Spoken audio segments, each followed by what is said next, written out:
We finally got a hot tub and a 2-on-1. Being me is my greatest power. And Wayne Newton. It's time for Roses and Rosé and Dunkashane. Darling Dunkashane. We are here to recap Becca Kufrin season of The Bachelorette.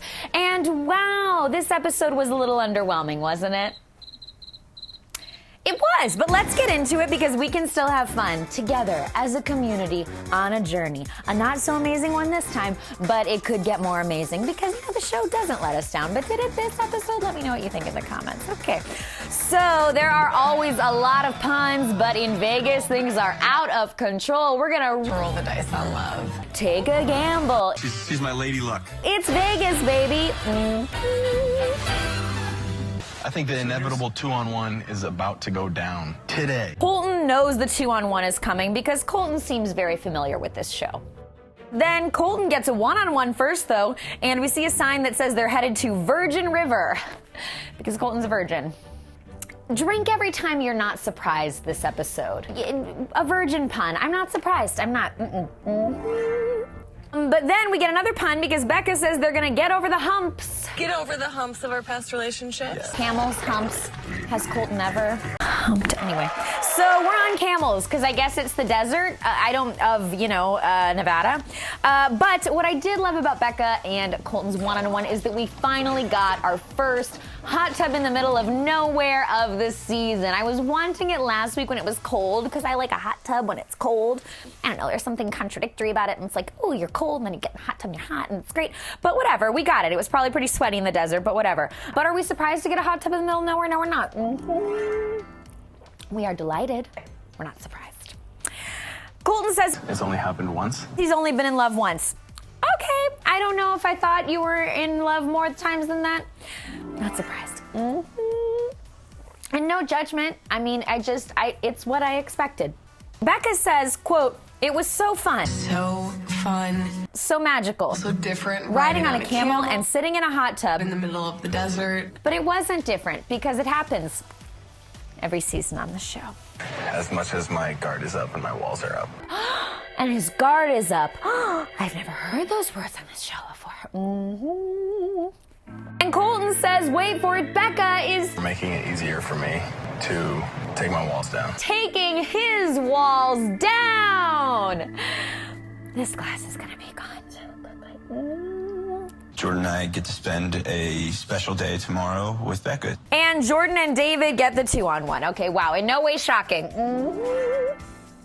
Wow. Wow. I have to give myself sparkling these days because otherwise I drink it too fast. It's called self-awareness, which Jordan doesn't have a ton of. We'll get to it. Okay, so Wayne Newton is here because Las Vegas, that's not surprising. Wayne Newton. Wayne Newton seems self-aware. Have you ever heard of a song called Dunkashane? By that I mean he's kind of explaining to these people who he is. I mean, this group of humans is fairly young, and Wayne Newton is older, and so he's like, have you heard of the song Dunkashane? His most famous song. Most people have heard it, but we don't know, and so thank you, Wayne, for educating the people. But what bothered me is that we're going to do more songwriting, which we did with Chris and Becca at their 1-on-1 at Capitol Records with the iconic Richard Marx. And I don't know, we're doing the same date again. I'm surprised that it's the same, actually, so I won't drink. I wish it wasn't the same concept entirely. Oh, Becca Jill. So they're writing songs, and this time I guess they're writing sort of cover lyrics to Dunkashane, parody lyrics, I don't know what you'd call it. And I don't want to hear Lincoln talking about love or writing love songs because of what he did. But I guess there's no changing that. I kind of wish they'd gone back and edited those moments from him out, though. Let me know what you guys think in the comments. Isn't it weird to watch Lincoln now that we know that he's been arrested and convicted of indecent assault? It's weird. Yep. Are you going to wear the golden underpants tomorrow? David and Jordan are talking about their 2-on-1, and he says, quote, let's not be naive. One of us is going home. Well, it's a 2-on-1, David. I hope you both go home, frankly. I'm done. I don't need to see them talk to each other anymore. I don't even really want to watch the 2-on-1. Like, they've said all they can say to each other. They nitpick at each other. They're squabbling like tiny little, I don't know, 7th grade boys. And I just don't need to see any more of it. But we've got 2 hours to fill. Okay, back on the group date, there's another stack of suits for the guys to wear on a rack. We had this on the very first group date, and it's the performance date. We always get a performance date every season. You know, in the past, it's been stand-up comedy or dancing, and now it's this Donkashane thing. Here is a silver lining, though. You sing Heart of that beautiful lady back there. I can do that. John, the software engineer Venmo guy. Man, is this guy always in a good mood. And man, has he stepped it up on these group dates. Remember, he killed it on the lumberjack date. And now he's just cheery, singing his song, going along. I like you, John. Great. But that's going to be taken from us, just like Joe was. Grocery store Joe. Too soon? God, I have high hopes for Paradise. Okay. Breaking glass with baseball bat. These poor people in the audience, man, do I hope they didn't pay for this show, because all of this singing is so terrible. I was really hoping that one of the guys would just surprise and have a great voice. You know how sometimes you go on karaoke and somebody just turns out to have an amazing voice? But that didn't happen. Good job to Chris for having charisma and like owning the room, although I have to say in the other guy's defense, Chris had already done a songwriting date, so this was more familiar territory for him. So nobody was good, it was all bad. And then somehow we wound up in an ice rink. I don't know if I went to the bathroom or what, but we were in an ice rink, Becca and Garrett. And we've been here before. Again, Becca and Garrett had a conversation next to an indoor pool for no reason, and now they're having a conversation next to an empty ice rink. Frozen water. I don't know why. Why are we there? Where are we? There aren't many places to go in Vegas. It's so dark and cold and confusing. It's just not my jam. Maybe that's my issue with this episode. Get out of there. No offense, Vegas. It's just not for me. For me. Anyway. Honestly, Becca, I am falling in love with you. We do see a cute moment between Blake and Becca, and the other guys are upset because Blake got a lot of time with Becca, and Blake says that... Been falling in love with Becca for quite some time. How long has it been at this point? I don't think very long. I am falling in love with Blake. And I honestly knew it from the beginning. Ooh, interesting. That was a good moment. That was exciting. And I like Blake because he sits back and he's not getting involved in all the crap, and he's just focused on Becca, truly, unlike all the other guys who say they're focused on Becca when they're not. We're gonna continue to drink every time. We are not surprised. We are not surprised that this 2-on-1 is in the middle of nowhere. That's where they always are. And we're extra not surprised because didn't this look a lot like Chris Soules' 2-on-1 that he had with Ashley? Somebody else I'm forgetting. Oh, that girl who called the ambulance on her. I can't remember her name. Actually, Chris Soules even tweeted that it looked familiar. Okay. Like, take this in. Like, listen to the silence. You don't always get this living with all the guys. No, it's unreal. It's quiet. It's so awkward. Silence. Crickets. David says to absorb the silence. Yeah, I do want to soak it in because I don't want to see you and Jordan talk to each other anymore. You thought of the most hurtful thing. But they won't give us that. They start bickering. Becca, send them home. Please, these conversations are so painful. I'm getting a headache.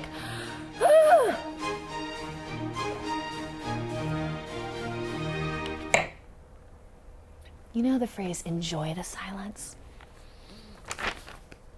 I wish I'd been able to. I come from nothing.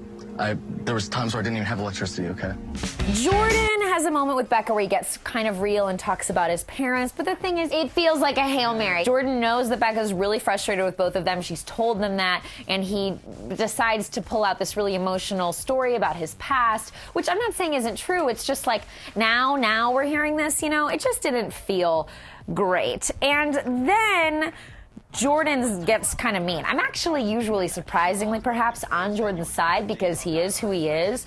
And I actually think David is more shady than Jordan, but then Jordan says some mean stuff. You literally, your voice is so nasally. And Jordan says, I think it was a lot of bleeps. Been a little bitch rat ass this whole time. Hard to tell, but that's a weird insult. You're worse than Ari. And then he says something so Jordan and so confusing that I've got to fly in JC, because with his wondrous knowledge and worldliness and empathy and sensitivity, he'll perhaps be able to break this down. JC, thank you for joining us for our first segment ever of On the Journey with JC, where you break down the insanity that these men say. So Jordan said, quote, "Love is the greatest power on earth. Being me is my greatest power. Being you isn't your greatest power. That's why you gotta talk about me. Do you understand that? I don't, Jordan, so JC, explain it to me." Okay. Well, it seems that Jordan's saying the greatest power in the world is love. But now Jordan has a greater power than the greatest power in the world, which is self-love or self-confidence. Oh. And because David does not land in that Jordan-esque realm of self-love, self-confidence, he's saying that David is hating. And hate is gonna hate. Wow, thank you, JC. On the Journey with JC, thank you. So self-love is great and haters gonna hate. Thank you, JC. David, I think it's just where we part our ways. Becca decides to send David home. Great. As I said, I was on Jordan's side for most of the time.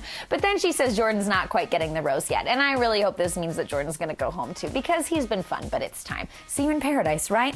You asked him straight up, did the word settle ever leave Jordan's mouth? What'd he say? At some point... Jordan can't let it go. He's talking about David still, even though he's, here, there for Becca. And then Jordan does this thing that, oh God, don't we all love when people do in conversations? What's the weekend look like for you, typically? Which is ask us a question about ourselves and then interrupt it, talking about themselves. It depends, honestly. Yeah, me too. He's like, what's a weekend like for you? Well, for me, Jordan, stop it. Stop it, Jordan. I'm done. I'm tired. How realistic is Zoolander in the modeling world? Pretty accurate. Unfortunately, Zoolander's extremely accurate. Really? Okay.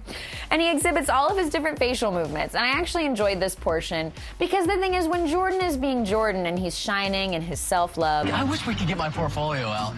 Somebody, please. Is that still a thing that people have? What about the internet? I don't. Anyway, he gives Becca a really awkward kiss. I thought you were gonna whip out the gold underwear. And then because Jordan isn't self-aware, he says that the date went really well. People who love listening to themselves talk always think the conversations went really well because they just listen to themselves talk. So Becca pretty matter-of-factly sends Jordan home, and my God, does he look shocked. What face was that, Jordan? Was that the blue steel or the blue sad? Was that the blue steel or the blue it got real? Was that the blue steel or the blue I don't feel things? Anyway. Wait, honestly, I think you owe me like 50,000 kisses right now. Chris and Becca get in this fight that also really confuses me. I don't really fully understand what they're upset about. If you guys felt it made sense, or you can break it down for me, like JC, put it in the comments, because... Can you make it 50-50 every day? Put in the effort every single day.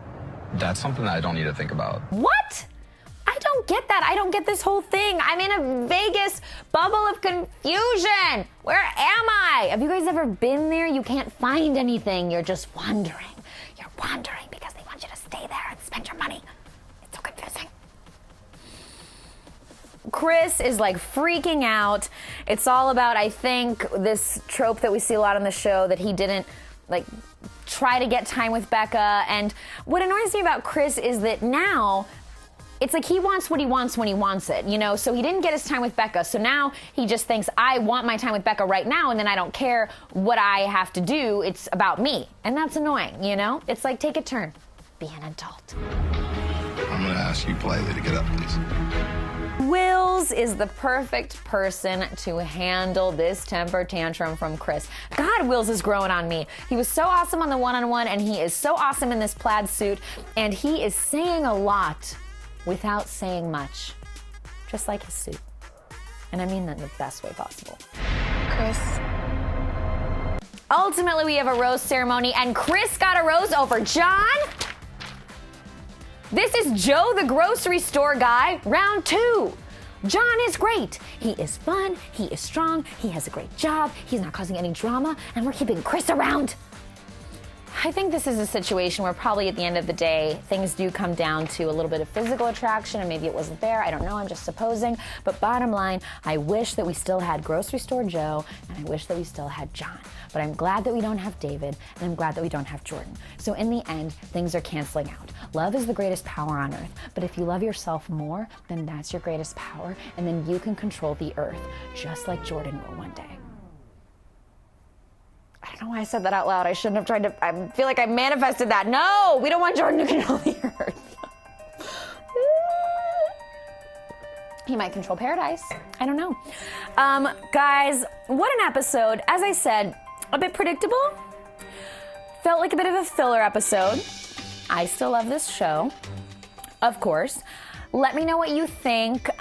We had some great moments with Blake and Wills. Becca and Garrett still seem to be going strong. Anybody else who's still in your mind? Oh, Colton. I don't know why. Why do I thought that I don't think it's gonna last. Tell me what you think, okay? I love you guys so much. Thank you for messaging me and for drinking your rosé. And do it responsibly, but tell me what your favorite rosé is. I'd love to know. I love trying new things. Unlike Jordan, who just likes to talk about himself. Okay, bye!